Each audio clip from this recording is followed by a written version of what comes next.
Muy buenas tardes a todos. Es un gusto estar moderando hoy esta mesa sobre la financiación del transporte limpio en las ciudades de América Latina. Este es un tema que seguramente debe preocupar a todas las ciudades latinoamericanas en expansión.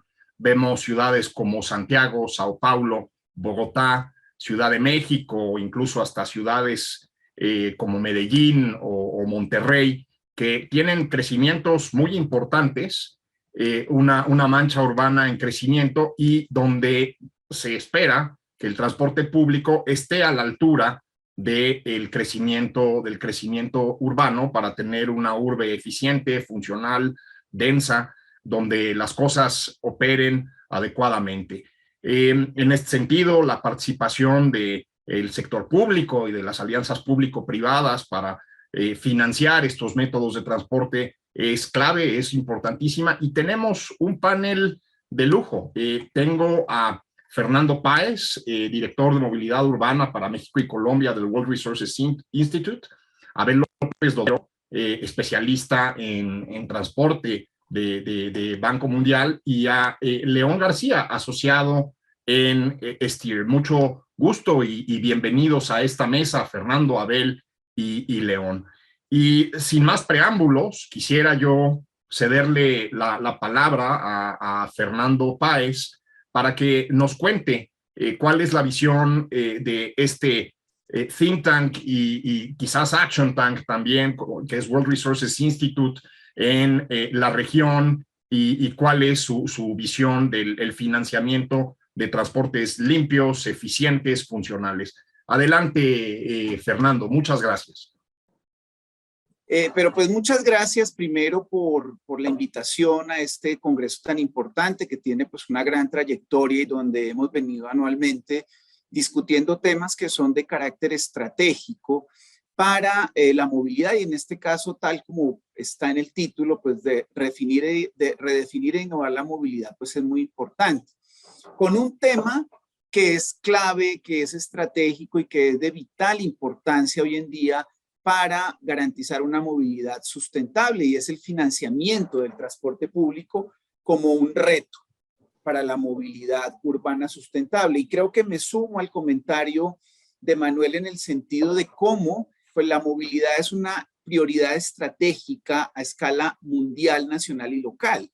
Y por esta razón es que tenemos en la agenda la necesidad de hablar de transporte limpio.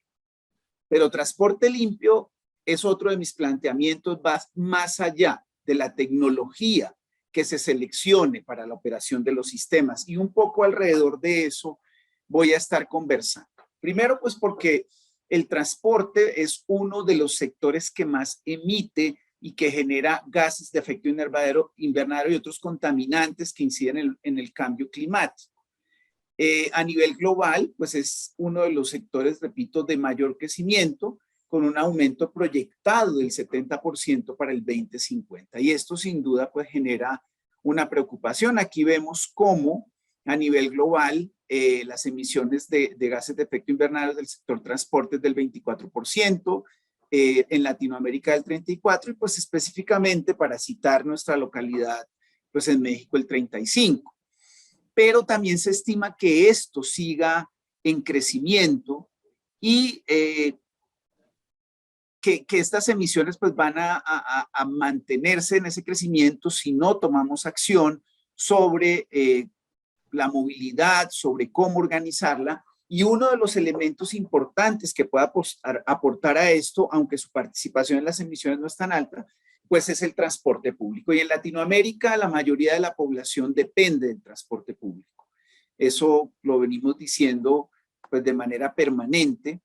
De los 570 millones de habitantes de la región, 200 millones usan transporte público diariamente, pero además la región también tiene el mayor uso de buses per cápita del mundo. Sin embargo, aún con las soluciones que se dan en este sentido, el transporte masivo, público y no motorizado no cubren esas necesidades de movilidad de las personas, y por eso, pues esto se ha vuelto una preocupación permanente y se ha venido trabajando en lo que se denomina la transformación del transporte público. y en estas 2 últimas décadas se han avanzado muy concretamente en proyectos que buscan mitigar las externalidades negativas, pero sobre todo atender las demandas ciudadanas y mejorar la calidad de vida de los ciudadanos. Este proceso de transformación creo que es importante considerarlo porque cuando hablamos de transporte limpio, no solo, repito, debemos limitarnos al tema de tecnología vehicular, sino que lograr un transporte limpio compromete diferentes elementos que hacen parte de este proceso de transformación.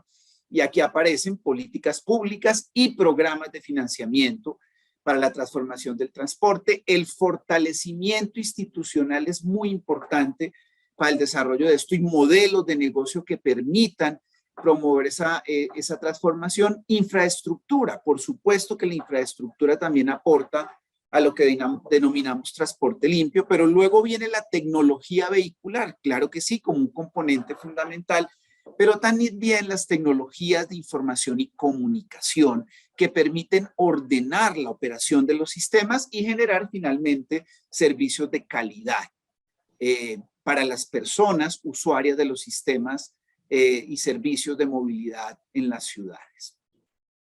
Aún con ese proceso de transformación y en un afán por tener mejores sistemas de transporte público, el transporte público en este momento se encuentra en una crisis y esa crisis pues es derivada un poco de la disminución de pasajeros en los sistemas, derivada de diferentes causas como bajos niveles de servicio, bajas condiciones de confort, falta de integración de los sistemas tarifarios, competencia de otros servicios que han surgido con el desarrollo tecnológico, muchas veces incapacidad de los entes gestores y de los operadores para atender la demanda, falta de integración con otros modos que podrían, digamos, optimizar el uso del sistema de movilidad, agotamiento de modelos de financiación, y es donde el foco hoy tiene, digamos, una gran importancia y es el financiamiento, porque pues con esta disminución de pasajeros, siendo la tarifa el principal ingreso de los sistemas, pues entra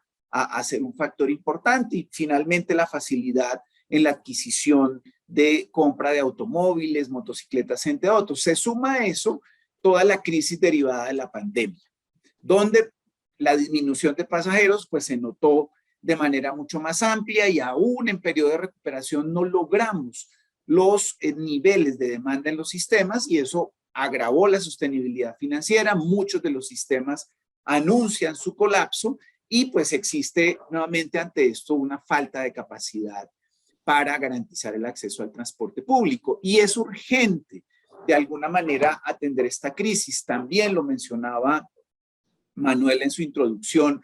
Solo con sistemas de transporte público urbano eficientes vamos a lograr ciudades más incluyentes, accesibles y sustentables y garantizar atender esa crisis y atender el hecho de tener un transporte público funcionando de manera óptima, pues resuelve no solo los temas de reducción de emisiones, de contaminantes locales, sino que hay otros elementos como lograr viajes per cápita más baratos, reducción de muertes y lesiones por hechos viales, reducción de enfermedades respiratorias, consumo de energía, mejor eficiencia en los viajes, menor tiempo y menos congestión, por lo cual pues es importante atender esto y esto se vuelve un reto en el marco de esta situación y pues estamos en el reto justamente de lograr la recuperación y sostenibilidad del sector, logrando sostenibilidad financiera y económica en el corto, mediano y largo plazo, pensar esa recuperación con un foco de responsabilidad social con los trabajadores del sector, pero por supuesto provisionar o dar un servicio regular para garantizar la movilidad de las personas, pero además reactivar ese proceso de transformación de los sistemas que en mi concepto pues está detenido producto un poco de esta crisis. Y ahí empieza uno a identificar en el marco de esa urgencia, en el marco de esa crisis, cuáles son las necesidades de financiamiento. Y podríamos decir que hay necesidades de financiamiento en el corto y en el mediano y largo plazo. En el corto plazo, pues es clave contar con liquidez para la operación y dar continuidad al servicio, pero también para cubrir compromisos crediticios que se han vuelto una carga importante para los operadores del servicio de transporte. Y en el mediano y largo plazo, por supuesto, la renovación del material rodante es un proceso que se viene dando, pero que también está detenido producto de la crisis, que es urgente en el marco de hablar de transporte limpio, pero también recuperar y atender nuevamente la inversión en infraestructura para el transporte público, que sumado pues lleva a ese concepto de transporte limpio en las ciudades.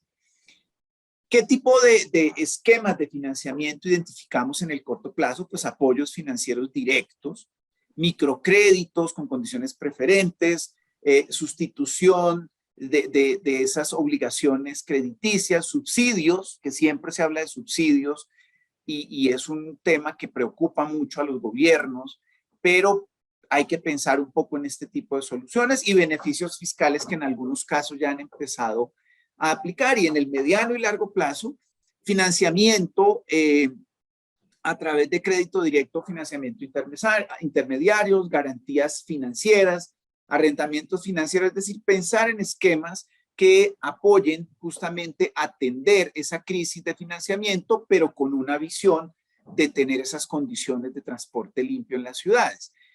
Como fuentes para atender este tipo de esquemas de financiamiento, pues tenemos dos principales identificadas, que son las asociadas a la tarifa y las de presupuesto público, que son como las tradicionales, pero que hoy en día pensar ante, digamos, la crisis generada por la pandemia, aumentar la tarifa se vuelve un tema de carácter social que es difícil de atender. No obstante, algunos gobiernos han tomado el riesgo de incrementar la tarifa, revisar los esquemas tarifarios, pero pues este es un tema que genera de alguna manera, digamos, temor y sobre todo temor al impacto que puede tener socialmente de definir o destinar presupuesto público, bien sea de carácter federal o local para esto.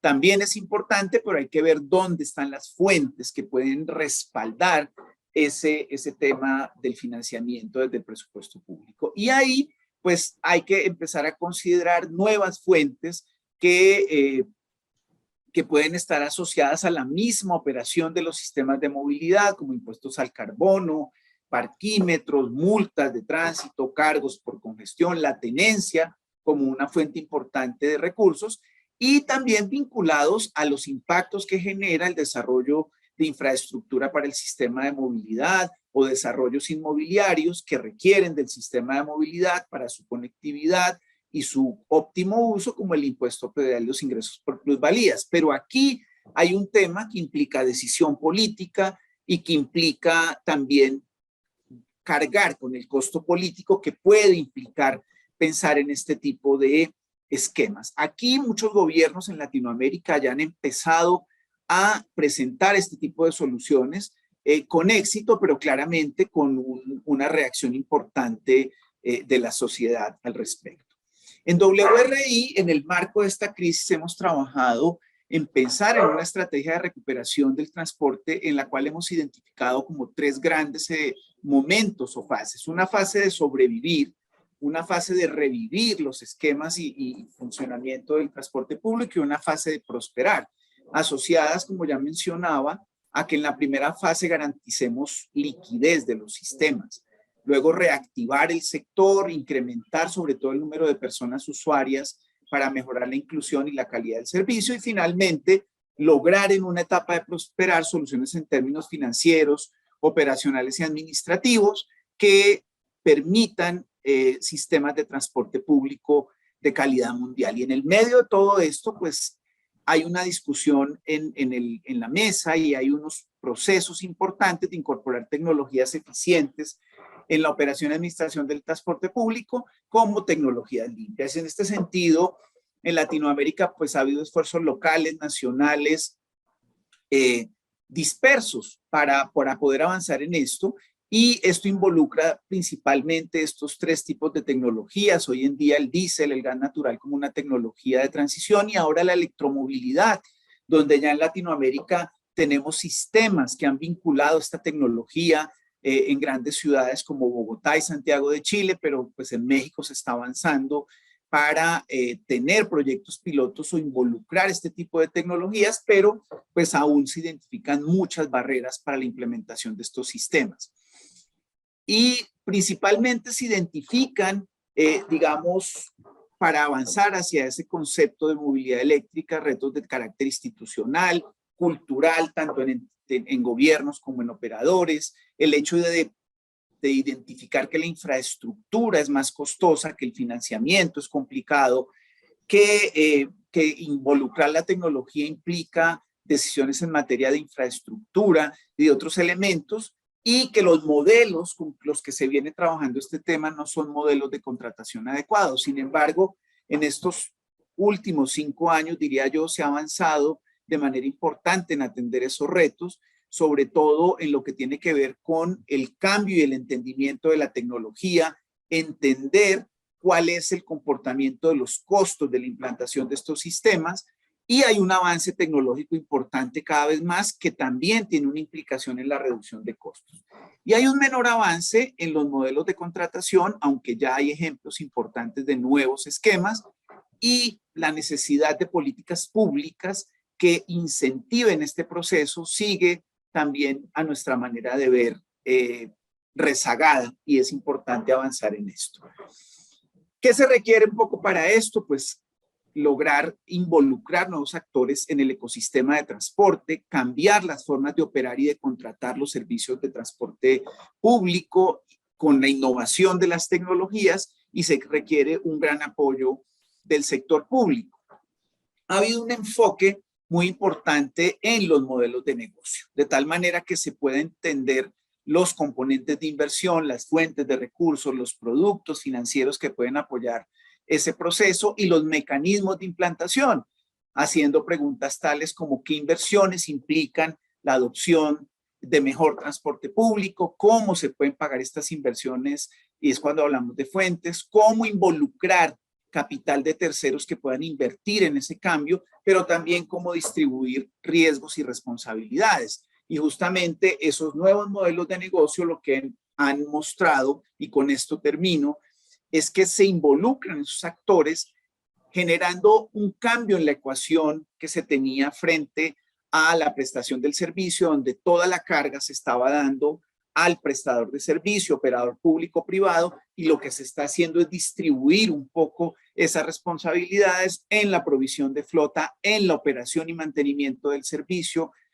en el suministro de energía y en lo que se requiere como infraestructura para ese suministro de energía, y promover cada vez más estos elementos hacia una tecnología vehicular cero emisiones, pero todo esto, por supuesto, con un marco y un soporte financiero y legal. Por ahí, digamos que debemos entender este tema del financiamiento y los avances que se tienen. Y en cuanto a las políticas nacionales, pues generar justamente políticas que fortalezcan el marco regulatorio político institucional, incentivar de alguna manera la transición a través pues de incentivos de diferente tipo, como fiscales, para citar algún ejemplo, generar mayores aproximaciones al mercado y un entendimiento mucho más claro de cómo está el mercado, y por supuesto el desarrollo de infraestructura de recarga, incluso previo al suministro de este tipo de tecnología, para garantizar pues un proceso de transformación mucho más amplio y efectivo. Yo por ahí dejaría agradeciendo y esperando que estos planteamientos pues motiven un poco la discusión alrededor del tema. Muchas gracias. Muy bien, Fernando, muchas gracias. Yo creo que nos quedamos con muchas ideas útiles a partir de tu presentación. Quizás a mí me salta mucho una preocupación, y es que hablas de los contratos inadecuados. Probablemente estas cosas envejecen mal rápidamente, y probablemente los sistemas de transporte urbano tienen que tener los mecanismos de revisión contractuales al menos cada 5 años o al menos cada 10 años, porque tanto la dinámica urbana como la tecnología nos parecieran rebasar, y cosas como los activos de gas natural, ¿no? Que en la comunidad de medio ambiente y de energías limpias se habla mucho de la posibilidad de que nos quedemos con activos atrapados que ya no puedan aprovechar el gas natural porque realmente se empiezan a generar mercados locales y una crisis. Pero quizás para esa visión global sea muy útil la siguiente presentación, donde Abel López Dodero nos puede dar la perspectiva del Banco Mundial, otro think tank y finance tank global desde después de la Guerra Mundial, realmente cambiándolo todo alrededor del mundo, y pues no haría yo más preámbulos y le daría espacio a Abel para que nos dé su presentación. Muchísimas gracias, Fernando, y adelante, Abel. Bueno, primero que nada, muchísimas gracias por la invitación a este importante evento. Me parece que han sido ya muchísimos años en los cuales hemos abordado el tema de financiamiento. ¿Qué podemos hacer? ¿Qué hemos aprendido? Si algo, ¿no? Y hacia dónde podemos ir. A mí me parece que quisiera, digamos, estructurar mi intervención en 4 grandes temas. ¿Cuál ha sido la experiencia hasta la fecha? ¿Cuál es la coyuntura actual? ¿Qué podemos hacer? ¿Y cuál podría ser el rol de la banca de desarrollo? ¿No? Entonces, cuando nosotros vamos hacia cuál ha sido la experiencia a la fecha actual, lo que podemos ver, y déjenme muevo esto, es que la realidad es que hemos visto, primero que nada, un avance importante en temas de financiamiento, ¿no? Básicamente, por ahí podríamos empezar con el esquema Metrobús, ¿no? Antes tal vez con el esquema en León, en donde es bastante interesante, es el sector privado, ¿no? A partir de una buena implementación, puede tener acceso digamos, a financiamiento, ¿no? A partir de una reorganización del transporte en esa ciudad.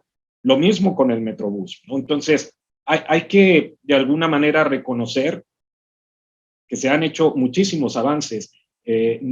No tengo en mente cuántos kilómetros, pero son varios cientos de kilómetros, ¿no? Que han permitido en los últimos años pasar de un modelo bastante desorganizado a un modelo un poquito más organizado, en donde se han introducido estructuras o servicios un poquito más limpios.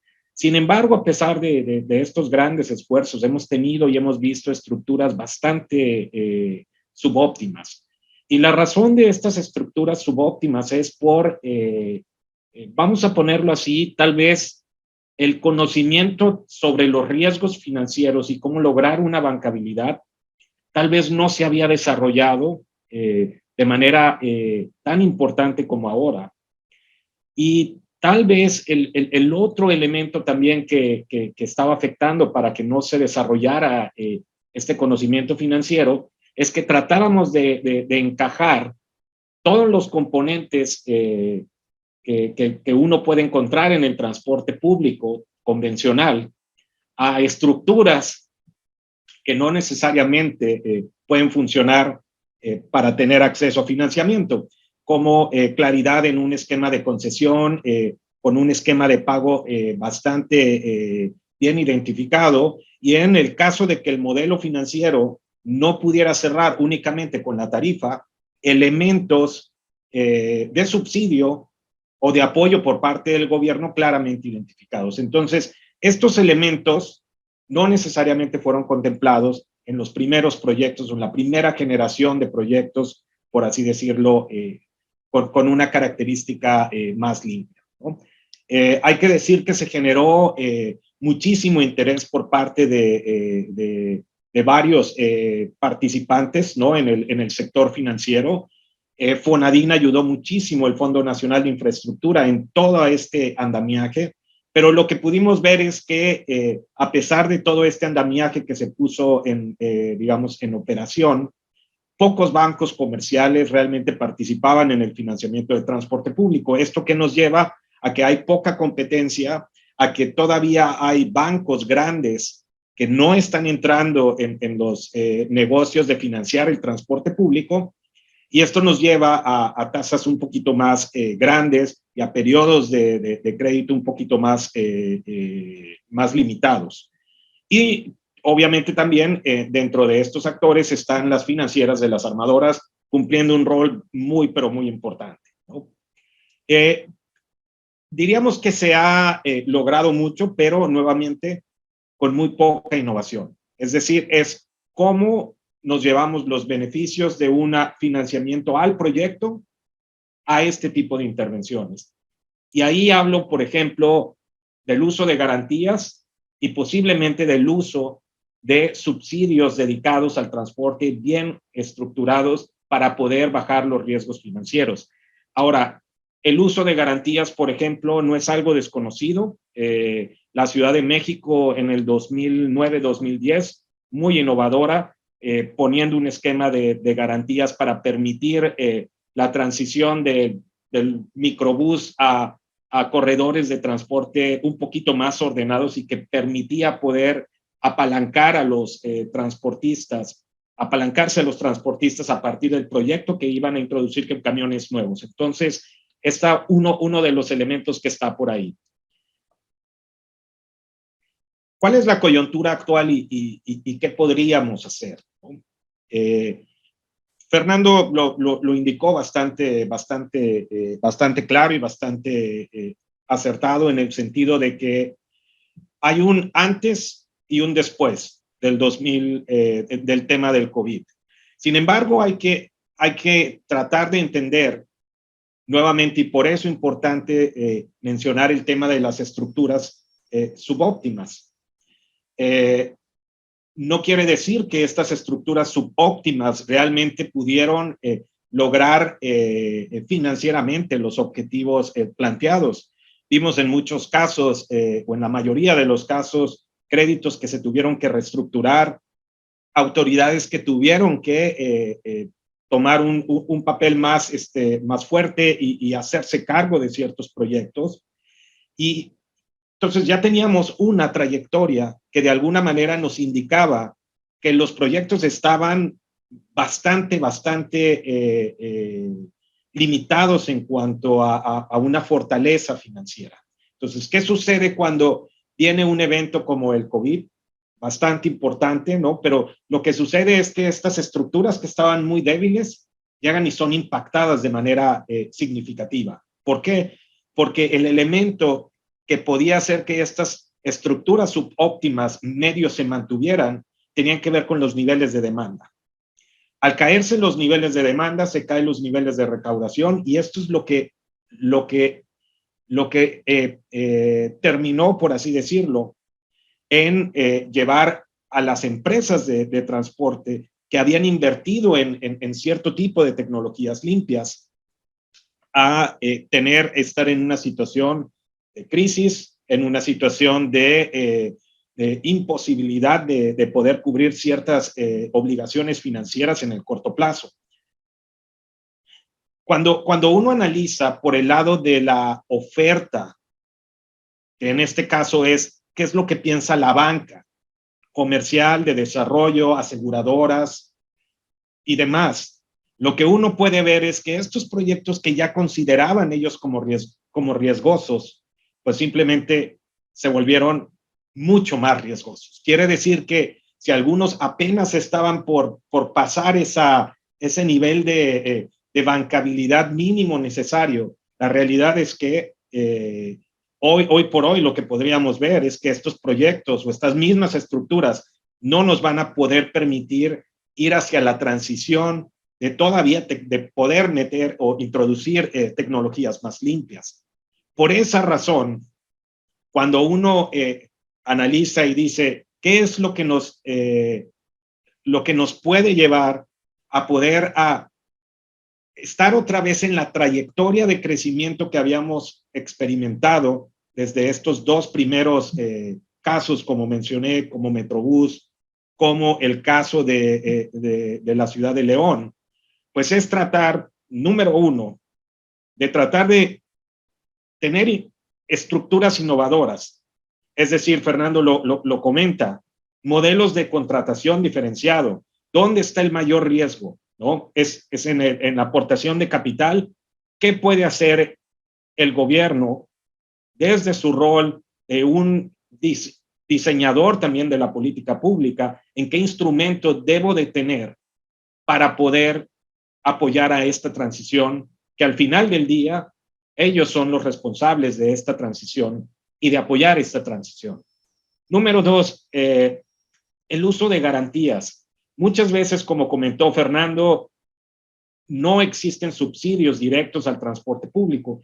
Y hay una razón fundamental, ¿no? Porque muchas veces el subsidio, digamos que no es que el subsidio sea bien o mal visto. A mí me parece que el tema está en qué podemos hacer para garantizar que el subsidio realmente nos pueda llevar a una mejor prestación del servicio, porque me parece que aquí todavía hay, en esa curva de desarrollo que estamos viendo, todavía hay elementos para poder mejorar la calidad del servicio. En este uso de garantías, y son garantías soberanas o subsoberanas en este caso, para el caso de México, la pregunta es, ¿qué podríamos aprender de lo que en su momento hizo la Ciudad de México y cómo podríamos traer esos esquemas de garantías para poderle mandar una señal a la banca comercial de que todos estamos en la misma página y todos vamos a poner lo que decimos en temas financieros, piel en el juego?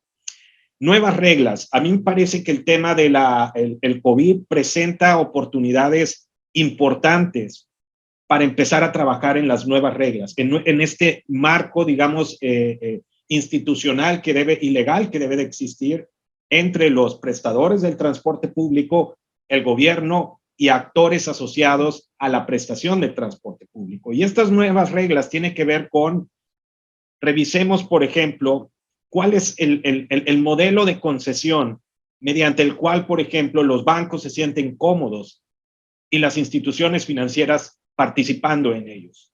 Cómo también el sector privado, el transportista, protege también y tiene certeza jurídica sobre su patrimonio que está invirtiendo.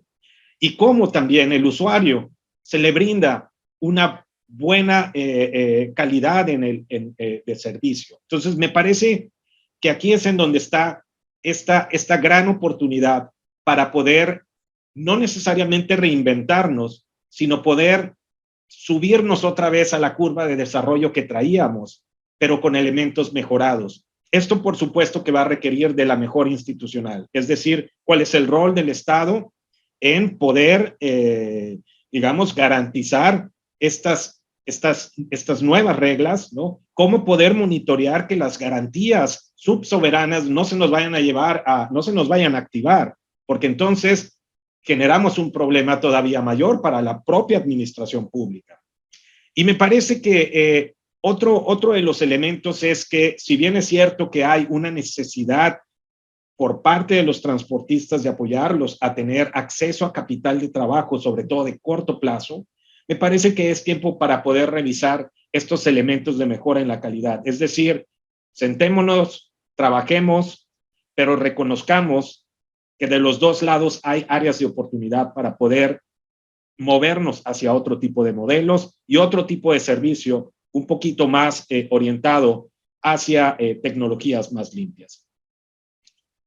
Finalmente, en la parte del rol de la banca de desarrollo, ¿qué nos compete a nosotros? Número uno, ser un aliado estratégico, no solamente del gobierno federal, pero también de los gobiernos estatales, de las, digamos, organizaciones estratégicas como organizaciones no gubernamentales, sector privado, en donde podríamos tener no solamente proveedores de material rodante, sino también proveedores también de instrumentos financieros a la banca, a las empresas de consultoría, para poder entre todos realmente capturar estas lecciones aprendidas. ¿Qué funcionó y qué no ha funcionado?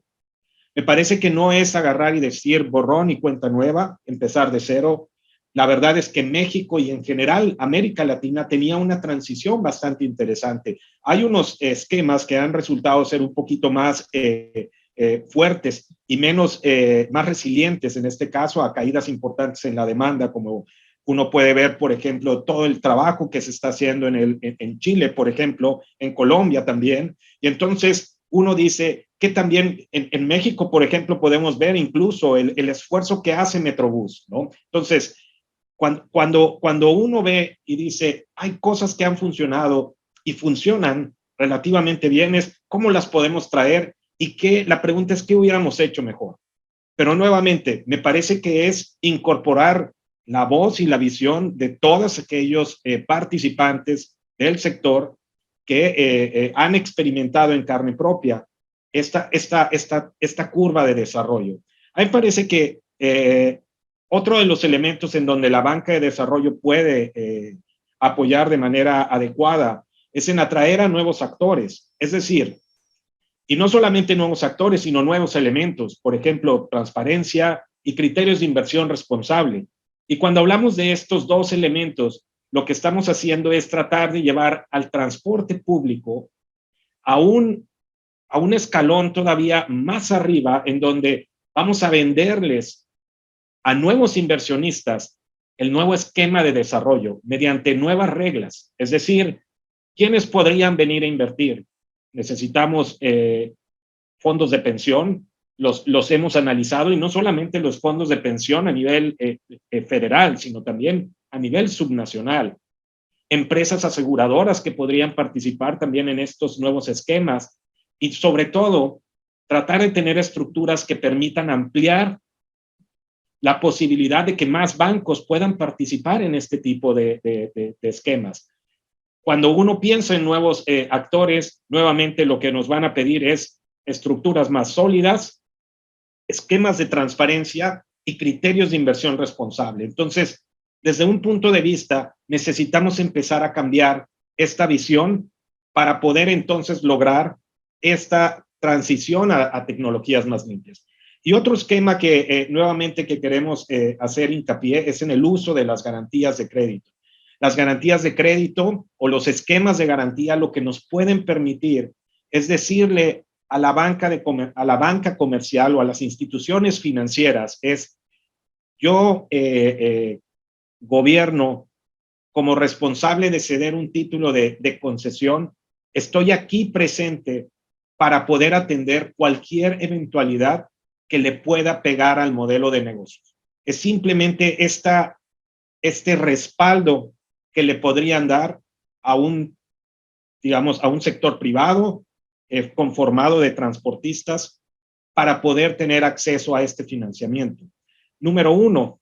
Número dos, también es una responsabilidad que asume el Estado para que en su rol, digamos, de ente que va a regular y a ver por el bien de la prestación del servicio, hacer que haya esquemas, digamos, que nos permitan medir la calidad del servicio y tratar de determinar quién está haciendo un buen trabajo y quién no necesariamente está haciendo un buen trabajo. Al final del día, un mal servicio de transporte público, un servicio de transporte público que no está o que no cumple con los requerimientos ambientales adecuados e innovadores, es una responsabilidad también del gobierno. Entonces, hasta aquí mi participación.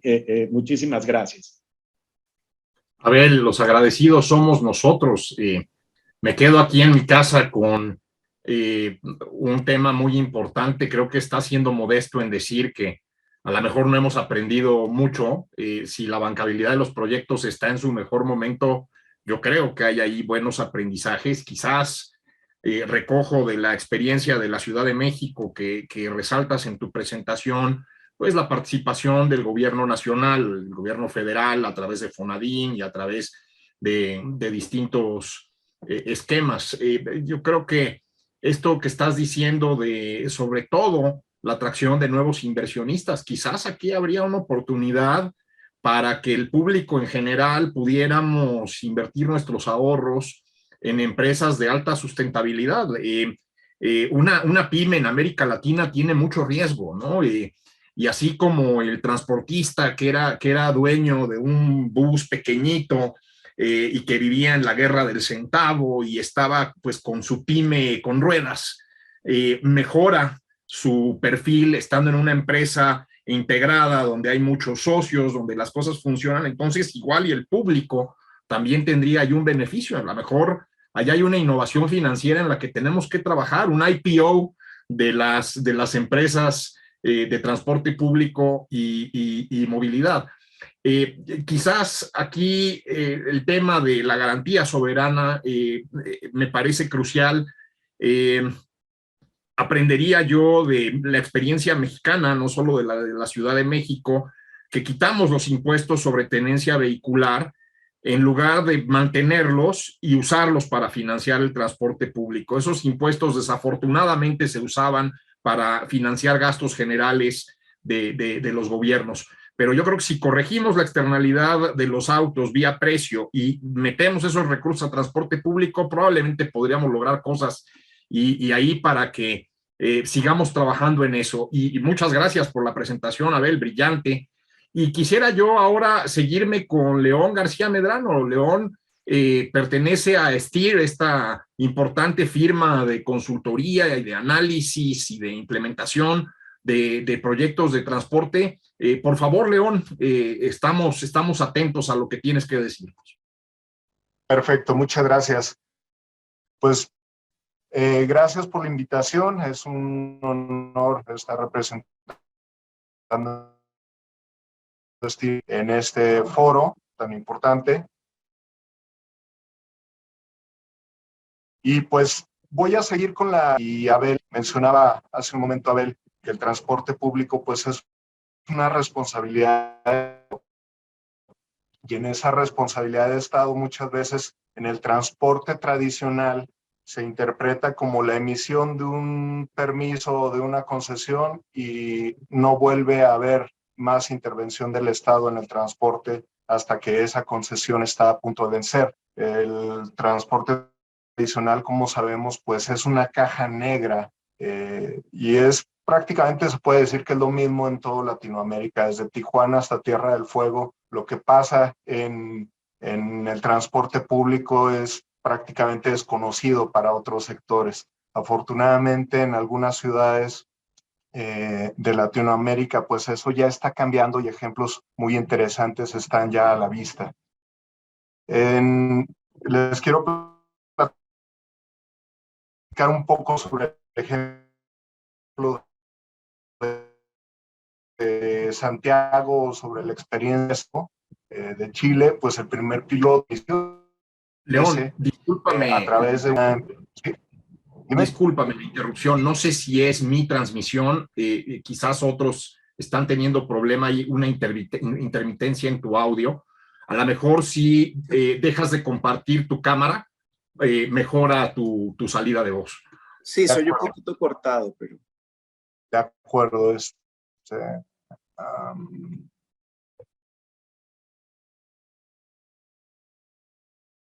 Dejamos de compartir video ahora. Entonces, ¿se escucha mejor? Vamos a ver qué tal, sí. Perfecto. Muchas gracias. Pues les compartía que la experiencia de Santiago empezó con dos empresas, una de ellas de energía, la otra fabricante de autobuses.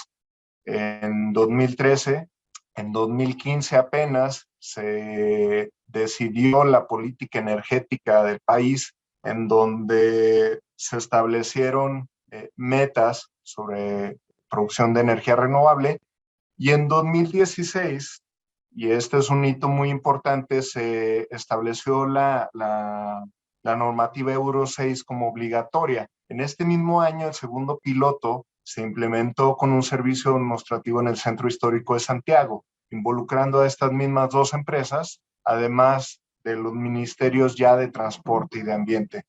En 2017, el año en que se empezaban a vencer las concesiones iniciales de Transantiago, se involucró a una empresa operadora en un piloto con dos autobuses eléctricos que fueron probados para diferentes condiciones, tanto de pendientes como de carga de pasajeros, y también en este mismo año se implementó la política de electromovilidad chilena. En 2018, en un esquema de negocio basado en la provisión de flota por la empresa de energía, la operación por una empresa concesionaria y el respaldo técnico de la fabricante de autobuses, se implementó una flota eléctrica en la fecha en la que deberían de haber sido renovadas las concesiones de Transantiago. En este caso, este modelo de negocio fue basado también en el esquema de Transmilenio, un año antes, donde se renovaron 1,400 autobuses articulados y biarticulados, lo que dio pie también a que en 2019 otra empresa de energía con otro fabricante de autobuses y otra empresa operadora suministrara cerca de 100 autobuses para la operación. Es preciso mencionar que en este caso, en 2019, la operación de la línea de autobuses eléctricos se retrasó un par de meses debido a que no estaba lista la infraestructura necesaria para brindar la potencia al sistema de recarga de los autobuses. En 2020, después de que se probaron buses de 5 fabricantes, 4 operadores ya tenían rutas fijas con autobuses eléctricos. A esa fecha, o al final de ese año, cerca de 400 autobuses eléctricos ya estaban en operación. Hay lecciones aprendidas de esta experiencia y no es necesario que todas las ciudades latinoamericanas pasen por toda esta sesión de pilotos y de experiencias aprendidas. Ya lo mencionaba Fernando, pues ahí están las experiencias, se puede aprender de quienes ya implementaron antes. Y en el caso de Santiago, el entorno ideal para los autobuses eléctricos fue creado a través del involucramiento de los diferentes actores. Y también algo interesante es que se hizo una encuesta en personas usuarias y el 40% de las personas usuarias estaban dispuestas a esperar al autobús eléctrico 5 minutos adicionales si tenían la opción de escoger entre el eléctrico y el diésel tradicional. Entonces, no solo trae beneficios ambientales y sociales, sino que también son un incentivo para incrementar la demanda de los autobuses eléctricos. Antecedentes, bueno, hemos aprendido que el transporte público se relaciona con los temas ambientales, de energía, institucionales y financieros. Cualquier intervención tiene que considerar a todo este entorno para lograr el éxito. En materia de transporte público, pues lo hemos visto, hoy los actores que prestan el servicio están solos prácticamente, son responsables de la provisión de flota y la provisión del servicio. Y esta renovación de flota, autobuses eléctricos, lo hemos visto ya en las experiencias latinoamericanas, se da si y solo si el financiamiento del autobús se puede distribuir a lo largo de la vida útil. Esto es muy difícil que suceda con la estructura concesional tradicional, donde este concesionario o esta empresa concesionaria es responsable de todo. Mejorar la calidad para las personas usuarias es necesario a través de incentivos y penalidades contractuales que aseguren este servicio constante a lo largo del periodo concesional. Ya lo mencionábamos también hace un momento, que sería ideal revisar, lo mencionaste Manuel, sería ideal revisar las condiciones contractuales cada determinado tiempo. Mencionabas cada 5 años. Pues bueno, estas condiciones contractuales podrían ser revisadas siempre y cuando exista flexibilidad para asegurar la disponibilidad de la flota en el sistema, independientemente de la continuidad de un operador específico ante eventualidades o revisando las condiciones si es que se presenta una condición de fuerza mayor como lo acabamos de sufrir con el tema del COVID. La continuidad del servicio es importante. Esto nos permite transicionar entre esquemas contractuales actuales y los futuros que vengan, buscando siempre la eficiencia del servicio, buscando pues el costo más razonable y controlado, además de las condiciones de calidad mínimas requeridas por las personas usuarias. Fernando comentaba cerca de 200 millones de personas usuarias de transporte público en Latinoamérica, no es menor. El tema es que debemos de recordar que es un servicio público y los compromisos específicos en materia ambiental pues tienen un impacto y deben de ser reflejados en el servicio de transporte público. Estos compromisos ambientales pues invariablemente van a llevar a estándares de vehículos mucho más estrictos y esto pues puede motivar a la mejora de las flotas.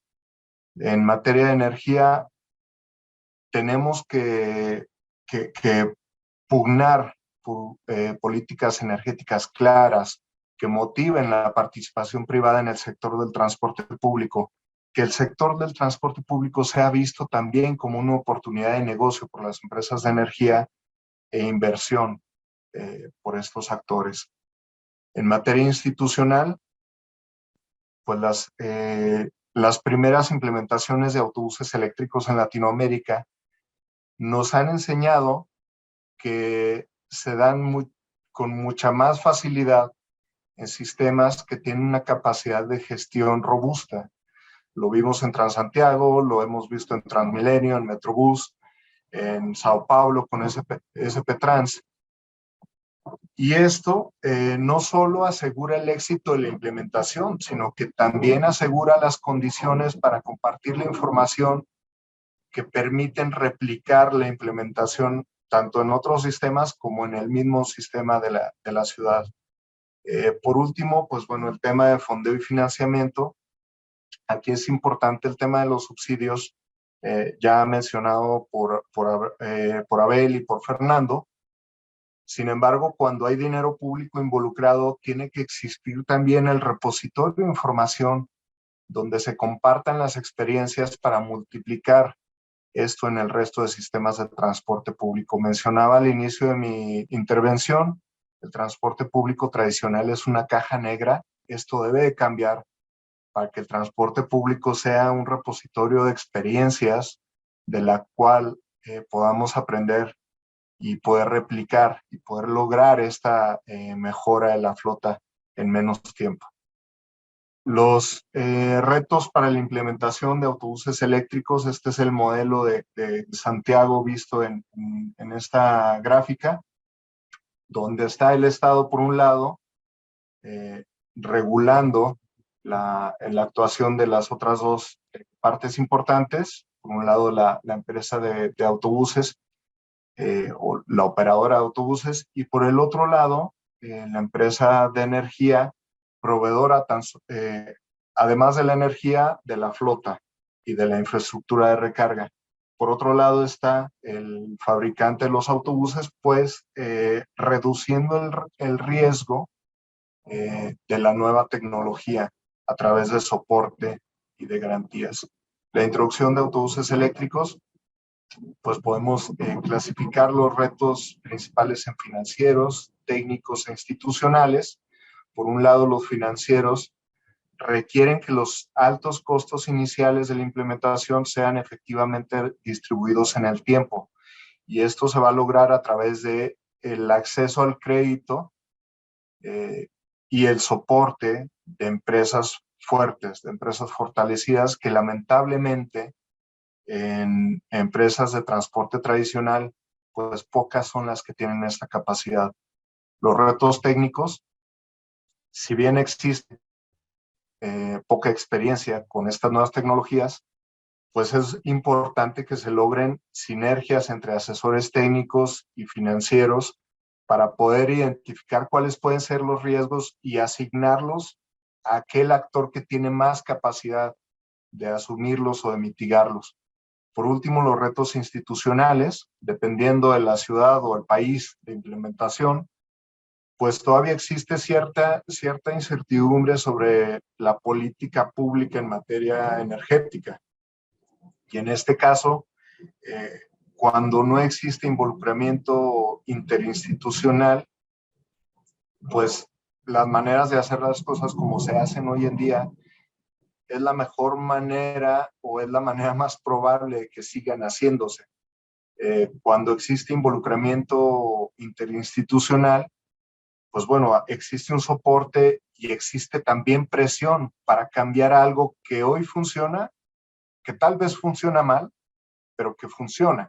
Existe un sistema de transporte público, existe la disponibilidad, pero no es lo mejor y tiene que ser cambiado. Entonces, el involucramiento de otras instituciones ayuda a crear ese ambiente propicio para incentivar el cambio. En el caso de los actores involucrados, y aquí, pues bueno, ya lo comentaba Abel hace un momento, pues la banca comercial no conoce bien el sector de transporte público, lo cual limita los periodos de crédito y brinda las tasas más altas de financiamiento. Y eso es en un esquema tradicional en donde la empresa concesionaria pues, es responsable de todo.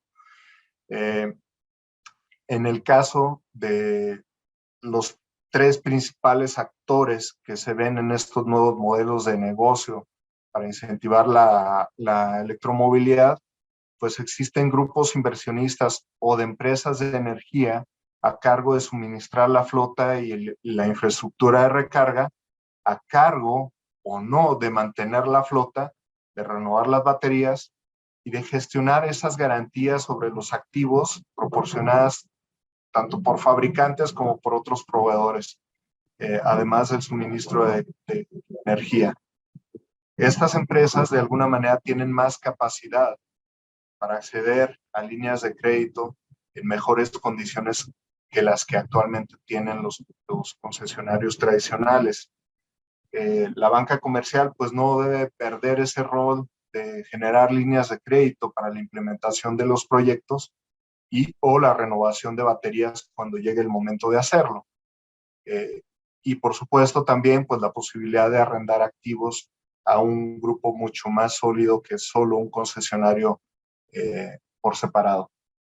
En la banca de desarrollo, pues bueno, adquiere un rol mucho más relevante, busca crear mercados al gestionar los riesgos de las nuevas tecnologías apropiadamente, incentivando la inversión privada en este sector de transporte público que es considerado pues estratégico para el desarrollo sostenible del país de que se trate. En el cumplimiento de esta tarea, la banca de desarrollo no reemplaza al capital privado y eso es importante. Lo complementa para evitar distorsiones en la competitividad de los mercados.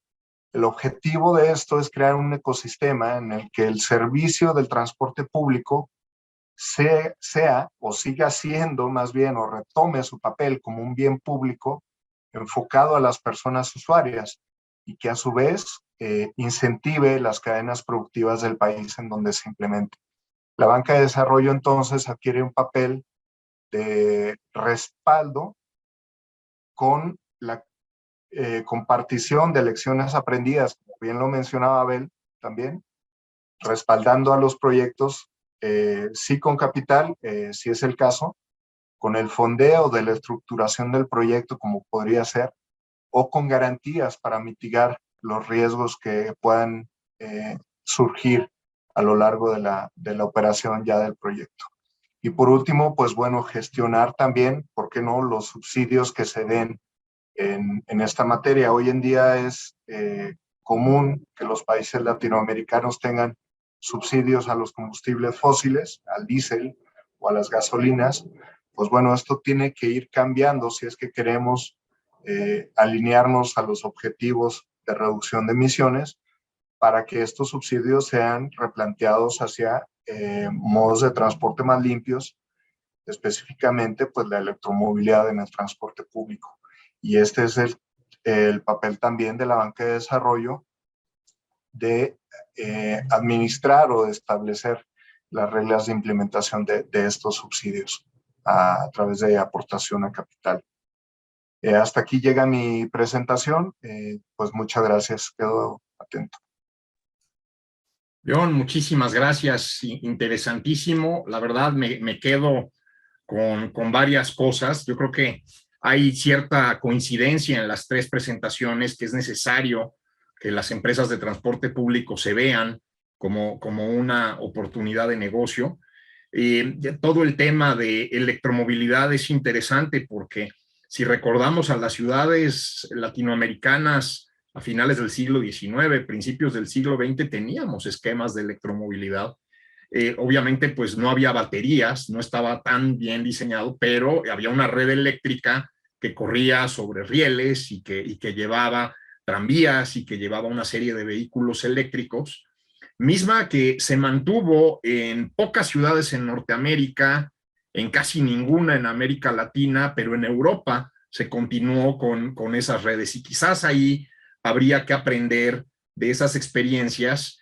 Pero si regreso al centro de nuestra conversación, que es financiamiento, quizás el tema es que este negocio, que es muy especial, el del transporte público, en donde a lo mejor hoy está saturado porque llueve, mañana no porque hace sol, o hoy no lo tomé porque hay COVID y tengo miedo de contagio, mañana igual y sí lo tomo, donde la demanda es tan variable. Hay que interactuar con diferentes estructuras mono-oligopólicas de otros mercados, del bancario, del gubernamental, incluso el de la red eléctrica, las redes tecnológicas probablemente, y quizás ahí puede haber aprendizajes. Me parece un rol ideal para la banca de desarrollo, ¿no? Conjuntar a todas estas industrias que tienen objetivos diferentes, ciclos de negocio distintos, y canalizarlos hacia un objetivo común. Pues excelentes presentaciones las tres. Quisiera yo felicitarlos y mandarles un abrazo desde México por tan buenas presentaciones. Me gustaría comentar más sobre la experiencia de Santiago que abundó León, pero quizás sea mejor que pase yo a las preguntas. Una de ellas inquietantes. Las empresas de transporte en la región sufren de insuficiencia financiera perpetua y crónica.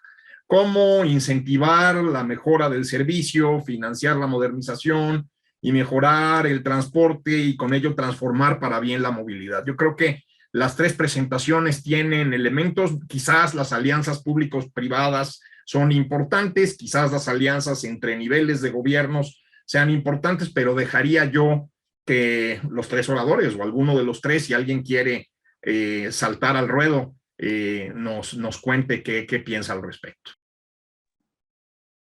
Manuel, si te parece, arranco un poco abriendo el espacio a conversar sobre este tema tan importante, y creo que se ha mencionado en las tres presentaciones varios elementos. Uno lo mencionaba León en el sentido de el transporte público es un servicio público y como tal se debe garantizar la prestación, y eso implica sin duda que haya inversión pública en la denominación que se quiera, subsidios, inversión en infraestructura para garantizar la prestación del servicio, sobre todo entendiendo que es un servicio de alta demanda, por un lado. Por otro, es necesario esta revisión de los nuevos modelos de negocio. Creo que al ver el modelo exitoso de Santiago, lo que está pasando en Bogotá y lo que estamos aprendiendo con dos procesos, creo que el segundo elemento es cómo replicar esos modelos de negocio teniendo claramente en cuenta los contextos locales.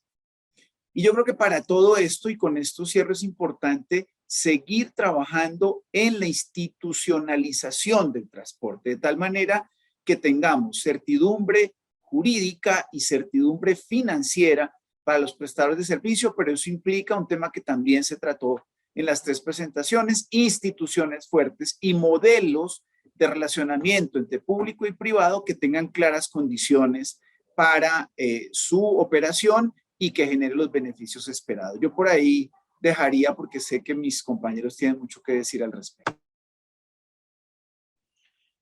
Gracias, Fer. Si me permites, para seguir en el orden. Bueno, hay un elemento que que me parece que tal vez se tocó un poco menos en las presentaciones, que tiene que ver con la parte política, el carácter político del transporte público, ¿no? Y ahí es en donde, cuando uno, para poder tener acceso a mejores servicios, mejores modelos, mejor financiamiento, necesitamos empezar a despolitizar precisamente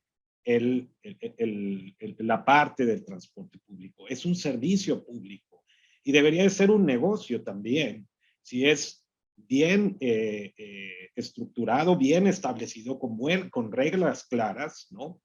Y sobre todo tratando de definir el nivel de responsabilidades, ¿no? Hasta dónde llega uno, hasta dónde llega el otro. Hablo privado y público, ¿no? Es una alianza. Por ejemplo, comentabas la parte del COVID, ¿no? Si hay una caída brusca en el tema de la demanda, ¿hasta dónde el modelo de negocio que creamos es responsable de esa caída? ¿Hasta dónde, no?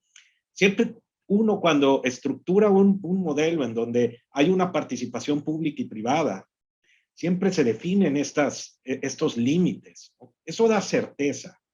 Pero me parece que mientras sigamos con esta visión política, ¿no?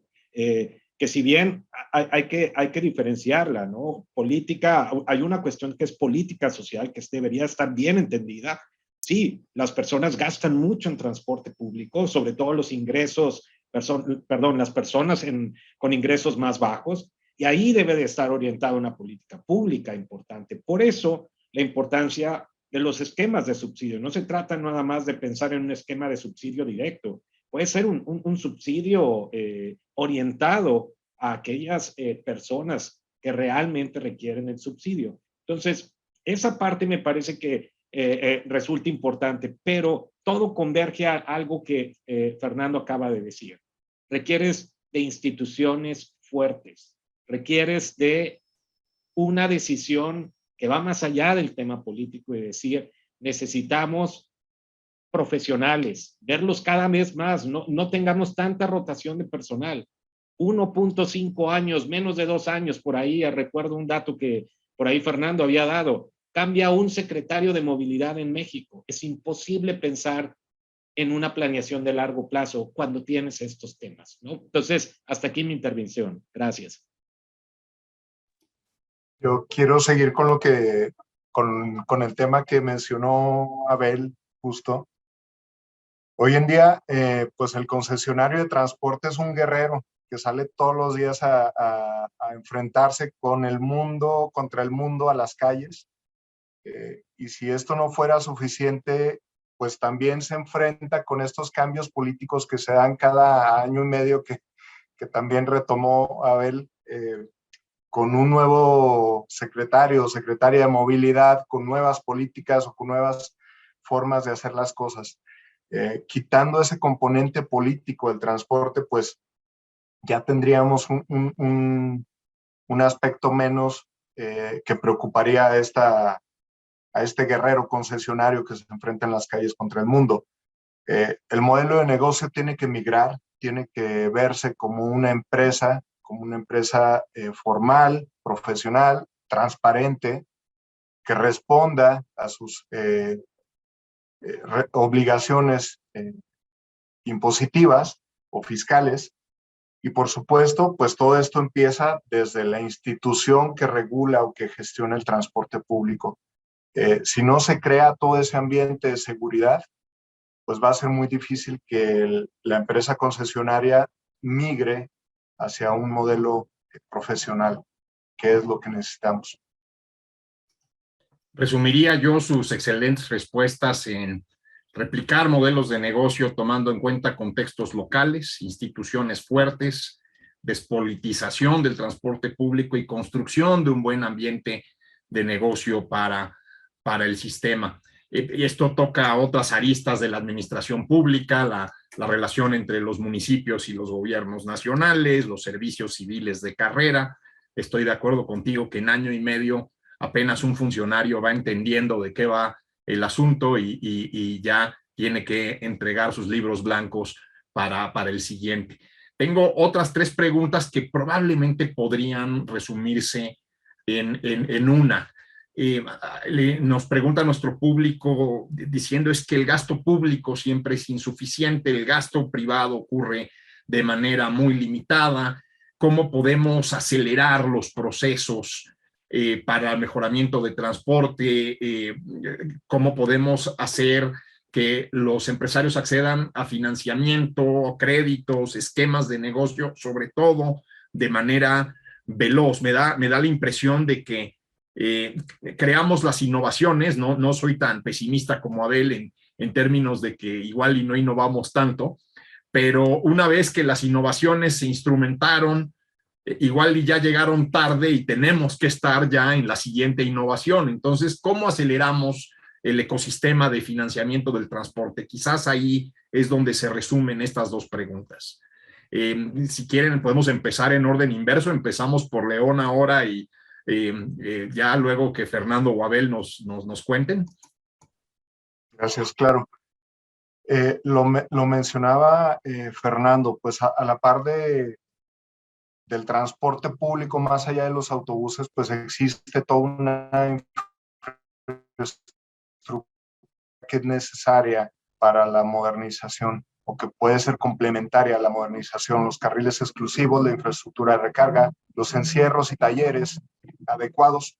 Y muchas veces la primera pregunta es, ¿de dónde va a salir todo ese dinero para montar todo esto? Entonces, es una pregunta justa, pero también es justo preguntarse, ¿por qué no replantear los subsidios y llegar a un esquema en el que los subsidios ya existentes a los combustibles fósiles, como mencionaba hace un momento, pues sean canalizados al transporte público, pero lleguen a donde tengan que llegar, a la mejora de la calidad en el servicio? Esto es, a infraestructura, a esta infraestructura de recarga, a garantías para bajar los costos financieros de la adquisición de flota y no sean entregados a ciegas como tradicionalmente se entregan en el transporte tradicional, en el transporte público tradicional o en esos esquemas.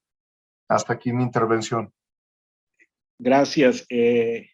Bueno, tal vez aclarar un tema, ¿no? Me parece que México ha innovado muchísimo, ¿no? A lo que iba en la parte de la poca innovaciones tiene que ver más un poco en cómo incorporamos las lecciones aprendidas, ¿no?, que hemos tenido para tratar de ver, oye, no voy a replicar una estructura subóptima, ¿no? Estoy replique y replique una estructura subóptima. Ahora, gasto público. A ver, aquí hay que tener un poquito digamos, de precaución, yo diría. Sí es cierto que se gasta poco en transporte público, es cierto, eso es una realidad cuando uno ve los números. Sin embargo, la pregunta sería ¿qué tan listo está el sector para recibir más cantidad de recursos públicos? Cuando no hay estudios técnicos, cuando no hay, digamos, esta visión de lecciones aprendidas. Y sobre todo, a mí me parece que una parte fundamental que hace falta es trabajar un poquito más en el esquema de alternativas, pero alternativas no como en el típico análisis costo-beneficio que decimos técnicas, sino financieras. Es cómo podemos, con los pocos recursos públicos que tenemos, es dónde lo ponemos, cómo lo estructuramos, ¿no? Generalmente las decisiones van a ver, ¿qué me sale más rápido? Cuando tenemos estos grandes cambios, o sea, esta gran rotación que hablábamos, no, a ver, garantías no, porque vamos a llevar unos 3 años, ¿no? Entonces, ya de entrada, ya estamos matando una alternativa. No, subsidio no, porque va a resultar en más tiempo, ¿no? Entonces, a mí me parece que hay mucho trabajo que hacer en este análisis del valor por el dinero del recurso público, y que debería estar presente en todos los análisis y en todas las decisiones que se deben de hacer. De esta manera podemos tener un sector fortalecido y un sector que empiece a avanzar y a preparar proyectos con esta visión para poder entonces ir y tocar la puerta y decir necesitamos más recursos. Gracias. Yo complementaría la intervención de León y de Abel diciendo que para el gasto público y que se pueda ampliar ese nivel de gasto público, sí tenemos que activar la posibilidad de esas nuevas fuentes de financiamiento a través de algunos, digamos, nuevos esquemas que permiten lograr recuperar incluso la inversión pública a través del beneficio que logran incluso los privados a partir de los sistemas de transporte, de los desarrollos urbanísticos, etc. Por ahí, digamos que podrían generarse fuentes que puedan ampliar ese gasto público, pero para el sector privado incentivos y procesos claros que permitan participar con certidumbre en cualquier inversión que quieran hacer. Y cerraría diciendo, y soy reiterativo, que esto requiere institucionalización de muchos de los procesos, claridad normativa, soporte jurídico, pero también fortaleza organizacional, y en esto apoyo el planteamiento de Abel de si el sector está preparado para eso. No solo hay que fortalecer la institucionalidad, sino hay que fortalecer las organizaciones privadas para lograr que esa convergencia sea mucho más óptima y tener justamente un uso óptimo de recursos públicos y privados. Yo por ahí dejaría, Manuel. Muchas gracias. Pues muchas gracias a los tres. También excelentes respuestas. Las resumiría yo en un tema de replanteamiento de subsidios. Yo creo que el subsidio a los combustibles fósiles es uno de los peores errores, no solo de la región, yo creo que probablemente del mundo, porque pues hay muy mala focalización. ¿Sí? Entonces, si me subsidian los combustibles, tengo todo el incentivo pues a comprar una camioneta de 4 lugares que pese 3 toneladas y pues amortizar eso en el tiempo mejor porque me están subsidiando el transporte. Y el que no puede pagar esa camioneta, que se suba al bus, que sufra. Entonces yo creo que ahí el sector público puede hacerlo mejor en términos de focalización, incorporar las lecciones aprendidas de la innovación, no replicar estructuras subóptimas. Yo creo que importantísima esa parte, Abel, una mejor noción de valor por el dinero, y quizás aquí Abel, como buen banquero, nos está volteando la pregunta. Hay que presentar mejores proyectos a los gobiernos, mejores proyectos a la banca, y esos proyectos van a ser cada vez más bancables. Ya no tengo yo más preguntas por acá. No sé si Fernando, León, Abel, ¿quieren hacer algún comentario de cierre?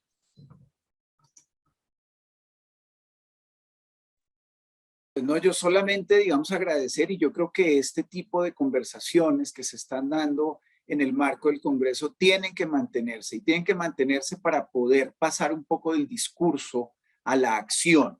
Y en eso creo que tenemos los tres que estamos aquí mucho interés en que esto que hemos hablado aquí se lleve a la realidad. Y solo puede ser posible logrando esa convergencia de actores para poder tener resultados definitivamente óptimos. León, Abel, ¿algún comentario adicional antes de que cerremos? Bueno, pues si no hubiera nada más, yo quisiera agradecer a los tres. Son extraordinarios ponentes y extraordinarios presentadores y excelentes especialistas en este importantísimo tema.